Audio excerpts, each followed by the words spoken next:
Hello, boys and girls. Mr. Robert here at the Rowan Public Library. Our book today is Wilfred by Ryan Higgins. It's a story about a monster who's just looking for a friend. Wilfred. Our story begins in a faraway place where there once lived a lonesome giant named Wilfred. Wilfred was humongous and hairy, and the thing that he wanted most of all in the whole wide world was a friend. So one day Wilfred came across a little town with little people in it. These little people were very unusual. They didn't have a single hair on their heads, not even the ladies. And in this odd little town, there were little bald children playing. Wilfred wanted to join them, so he did. And they all ran away. All except one brave little boy who said to the big hairy giant, "Sit!" And Wilfred did. Thought the boy. "Stand on one foot." And Wilfred did. "Play golf." And Wilfred did. "Play the ukulele." And Wilfred did. "Do my math homework." And Wilfred did. "Reenact the Battle of Waterloo." And Wilfred did. The little boy and the big hairy giant had so much fun, they decided Wilfred would come back the very next day. Meanwhile, the little bald townspeople watched as the big hairy giant lumbered away. They wanted hair too. And with winter coming fast, they wanted it soon. So the little bald people in the little bald town came up with a big and nasty idea. When Wilfred came back the next day, a few of the little bald people, they stopped him and told him that big hairy monsters were not allowed in their little bald town. If he wanted to visit, he'd have to stop being big, or he'd have to stop being hairy.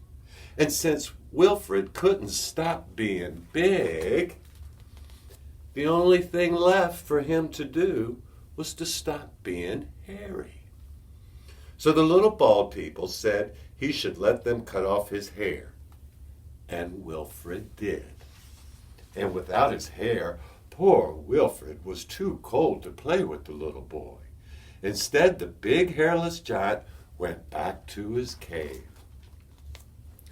Winter came early, and the snow piled up on the ground while the little boy waited, day after day, for the big hairy giant to return.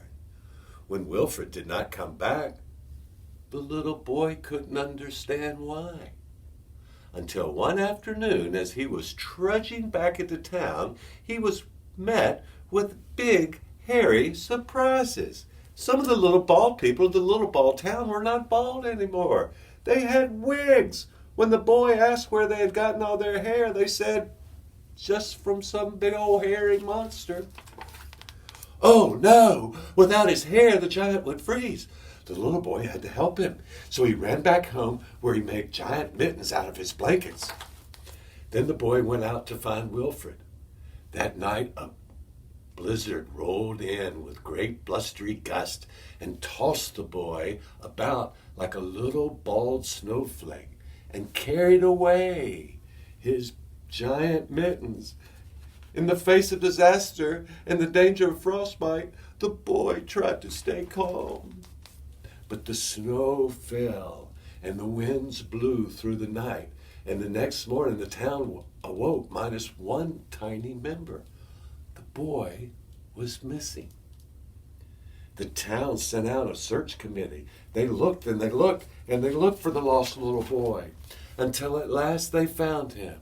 He was safe and warm because in the night when the boy was lost, he had shouted out, "Please save me." And Wilfred had. And the little townspeople felt sorry. This creature wasn't just a big old hairy monster. He was a hero, and he needed their help.